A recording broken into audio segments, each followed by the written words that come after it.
जय संतोषी माता की। सत्य सनातन धर्म यूट्यूब चैनल पर आप सभी का स्वागत है। शुक्रवार संतोषी माता की कथा। शुक्रवार के दिन संतोषी माता की पूजा की जाती है।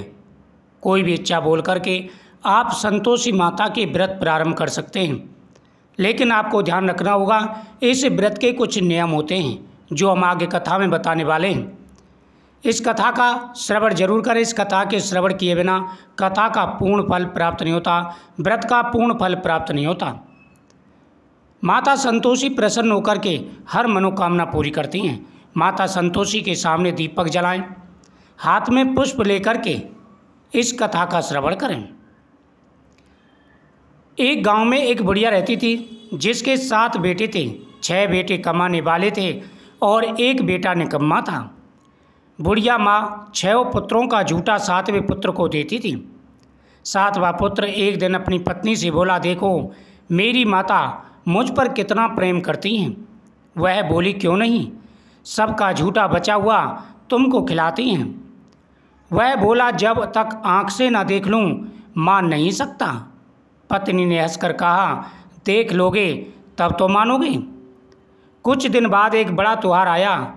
घर में 7 प्रकार के भोजन और चूरमा के लड्डू बने। वह पत्नी की बात को जांचने के लिए सिर दर्द का बहाना बनाकर पतला कपड़ा सिर पर ओढ़कर रसोई में जाकर सो गया और कपड़े में से सब देख रहा था। 6 भाई भोजन करने आए। उसने देखा माँ ने उनके लिए सुंदर सुंदर आसन बिछाए, 7 प्रकार की रसोई परोसी और आग्रह कर करके उन्हें भोजन करा रही थी। वह देख रहा था। 6 भाई भोजन करके गए, तब माँ ने उनकी 5 थालियों में से लड्डू के टुकड़े उठाए, एक बड़ा लड्डू बनाया। झूठन साफ कर माँ ने उसे पुकारा, उठ बेटा उठ, तेरे 6 भाई भोजन कर गए हैं, तू भी भोजन कर ले। उसने माँ से कहा, माँ मुझे भोजन नहीं करना, मैं परदेश जा रहा हूँ। माता ने कहा, कल जाना हो सो आज ही जा। वह बोला, हाँ आज ही जा रहा हूँ। यह कहकर वह घर से निकल गया। चलते समय उसे पत्नी की याद आई। वह गौशाला में कंडे थाप रही थी। वहाँ जाकर के बोला, मेरे पास तो कुछ नहीं, यह अंगूठी है, सो ले ले और अपनी कोई निशानी मुझे दे दे। वह बोली, मेरे पास क्या है, यह गोबर भरा हाथ है। यह कहकर पत्नी ने उसकी पीठ पर गोबर के हाथ की थाप मार दी। वह चल दिया। चलते चलते दूर देश में पहुंचा। वहाँ एक साहूकार की दुकान थी। वहाँ जाकर बोला, सेठ जी मुझे नौकरी पर रख लो। साहूकार को नौकर की तलाश थी। साहूकार ने कहा, काम देखकर तनख्वाह मिलेगी। उसने कहा, सेठ जी जैसा आप ठीक समझो। उसे साहूकार के यहाँ नौकरी मिल गई। अब वह वहाँ दिन रात काम करने लगा। कुछ दिन में दुकान का लेन देन, हिसाब किताब, ग्राहकों को माल बेचना, सारा काम करने लगा। साहूकार के 7-8 नौकर थे, सबके सब चक्कर खाने लगे। लेकिन उसने अपनी लगन, परिश्रम और ईमानदारी से सभी को पीछे छोड़ दिया। उसे अपने किए का फल मिला। सेठ ने भी उसका काम देख और 3 महीने में उसे मुनाफे में हिस्सेदार बना दिया। परिश्रम करते करते 12 वर्ष बीत गई। वह नगर का नामी सेठ बन गया और सेठ का सारा कारोबार उसने संभाल लिया। सेठ उस पर कारोबार छोड़ करके बाहर चला गया। इधर उसकी पत्नी पर क्या बीती वह सुने। सास ससुर उसे दुख देने लगे। गृहस्थी का काम करवा कर उसे लकड़ी लेने जंगल में भेजते। इस बीच घर की रोटियों के आटे से जो भूसी निकलती, उसकी रोटी बनाकर रख दी जाती और फूटे नारियल की नरेली में पानी दे दिया जाता। इस तरह दिन बीते रहे। एक दिन जब वह जंगल में लकड़ी लेने जा रही थी, तब रास्ते में बहुत सी स्त्रियां संतोषी माता का व्रत करती दिखाई दी। वह वहां जाकर खड़ी हो गई और कहने लगी, बहनों यह तुम किस देवता का व्रत कर रही हो और इसके करने से क्या फल मिलता है? इस व्रत के करने की क्या विधि है? यदि तुम अपने इस व्रत का विधान मुझे समझा कर कहोगी तो मैं भी यह व्रत करूँगी। उनमें से एक स्त्री बोली, सुनो यह संतोषी माता का व्रत है। इसके करने से निर्धनता, दरिद्रता का नाश होता है, लक्ष्मी आती हैं, मन की चिंताएं दूर होती हैं, मन को प्रसन्नता और शांति मिलती है। निपुति को पुत्र मिलता है, प्रीतम बाहर गया हो तो वह शीघ्र लौट आता है। कुंवारी कन्या को मन पसंद वर मिलता है, चलता मुकदमा खत्म हो जाता है, कलह कलेश की निवृत्ति हो, सुख शांति होती है, घर में धन जमा हो, धन जायदाद का लाभ होता है, तथा और भी मन में जो कुछ कामना हो सब की सब संतोषी माता की कृपा से पूरी हो जाती हैं। वह कहने लगी, यह व्रत कैसे किया जाता है, यह भी बताओ तो बड़ी कृपा होगी। वह स्त्री कहने लगी, बिना परेशानी श्रद्धा और प्रेम से जितना भी बन सके प्रसाद लेना, 5.25 पैसे से 5.25 आने तक, इससे भी ज़्यादा शक्ति और भक्ति के अनुसार गुड़ और चना लें। हर शुक्रवार को निराहार रहकर कथा सुनना चाहिए। इसके बीच में ओम मंत्र का जाप करते रहें। लगातार नियम करने से मनोकामना पूरी होती है। सुनने वाला कोई ना हो तो घी का दीपक जला करके उसके आगे जल के पात्र को रख कथा सुने, परंतु नियम ना टूटे। जब तक कार्य सिद्ध ना हो नियम पालन करना और कार्य सिद्ध हो जाने पर व्रत का उद्यापन करना। 3 मास में माता फल प्रदान करती हैं। यदि किसी के ग्रह खोटे हों तो 1 वर्ष में अवश्य मनोकामना पूरी हो जाती है। कार्य सिद्ध होने पर उद्यापन करना चाहिए, बीच में नहीं। उद्यापन में 2.5 सेर आटे का ख्वाजा तथा इसी अनुसार खीर तथा चने का साग बनाना, 8 बच्चों को भोजन कराना, जहाँ तक मिले देवर जेठ भाई बंधु कुटुंब के लड़के लेना, ना मिले तो रिश्तेदारों और पड़ोसियों के लड़के बुलाएं, उन्हें भोजन करा यथाशक्ति दक्षिणा देना, माता का नियम पूरा करना। ध्यान रखना उस दिन घर में कोई खटियाई ना खाए। यह वह सुन वहाँ से चल दी। रास्ते में लकड़ी के बोझ को बेच दिया और उन पैसों से चना गुड़ ले माता की व्रत की तैयारी की। रास्ते में संतोषी माता के मंदिर में जा माता के चरणों में लौटने लगी, विनती करने लगी, माँ मैं दीन हूँ, निपट मूर्ख हूँ, व्रत के नियम कुछ नहीं जानती, मैं बहुत दुखी हूँ, हे माता मेरा दुख दूर कर, मैं तेरी शरण में हूँ। माता को दया आई। एक शुक्रवार बीता कि दूसरे शुक्रवार को ही उसके पति का पत्र आया। तीसरे शुक्रवार को उसका भेजा हुआ पैसा पहुँचा।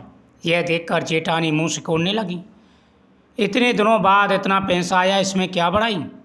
लड़के ताना देने लगे, काकी के पास अब पत्र आने लगे, रुपया आने लगा, अब तो काकी की खातिर बढ़ेगी, अब तो काकी बुलाने से नहीं बोलेगी।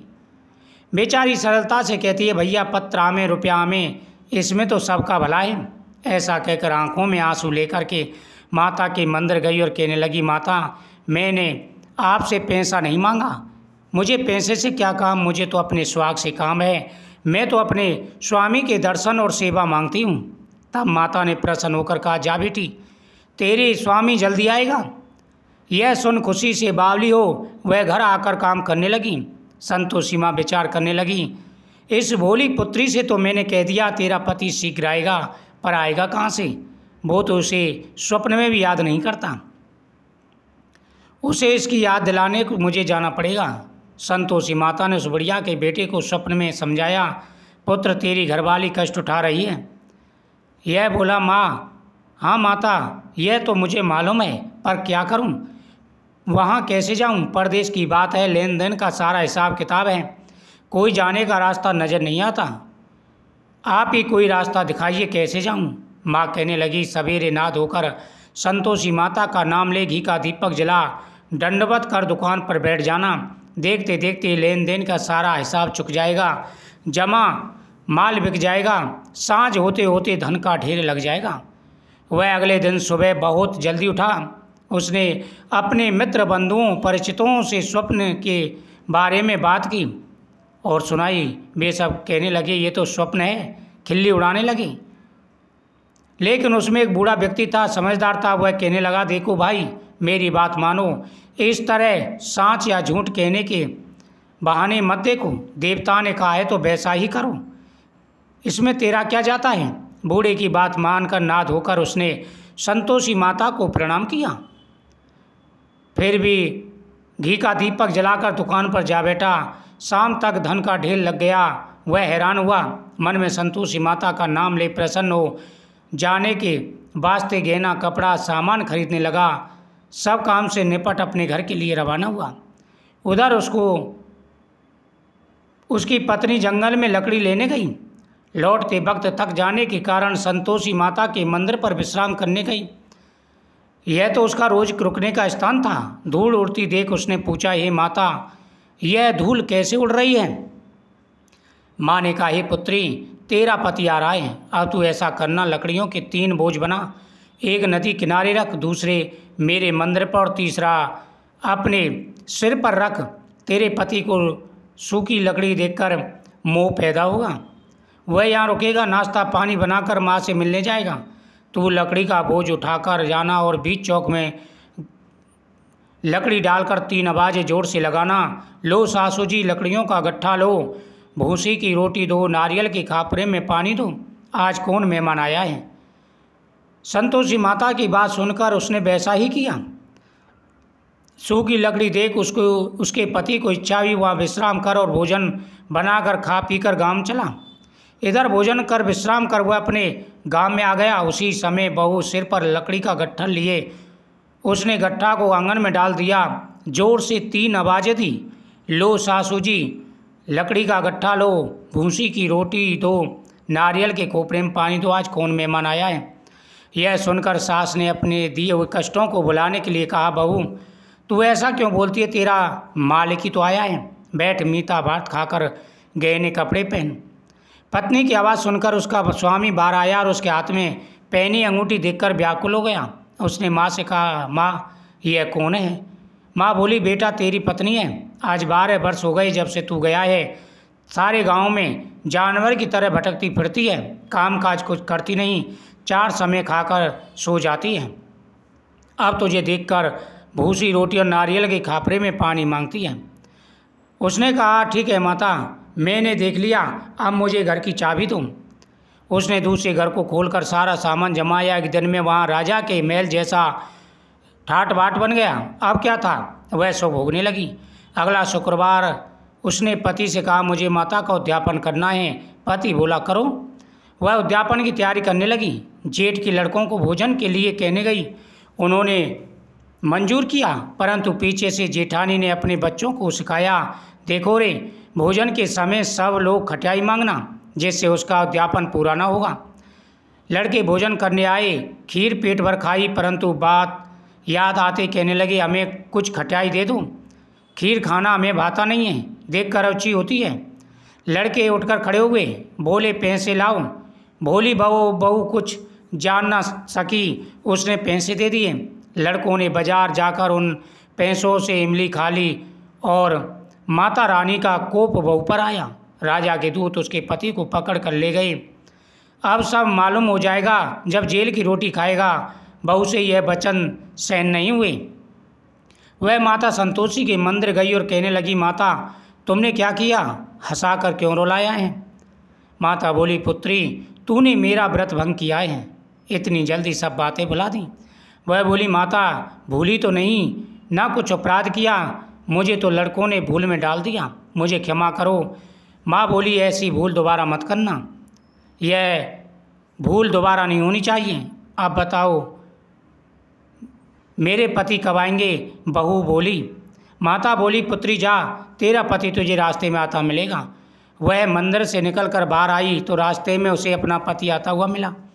उसने पूछा, कहाँ गए थे? वह बोला, इतना सारा धन जो कमाया था उसका राजा ने कर मांगा था, वह भरने गया था। वह प्रसन्न होकर बोली, भला हुआ, आप चलो। फिर अगला शुक्रवार आया। वह बोली, मुझे माता का उद्यापन करना है। पति ने कहा, ठीक है, करो। वह फिर जेठ के लड़कों से भोजन को कहने गई। जेठानी ने लड़कों को सिखा दिया, तुम खटियाई मांग लेना। लड़के भोजन करने बैठे, लेकिन भोजन करने से पहले कहने लगे, हमें खीर पूरी भाती नहीं, जी बिगड़ता है, कुछ खटियाई खाने को दो। यह बोली, खटियाई खाने को नहीं मिलेगी, खाना हो तो खाओ।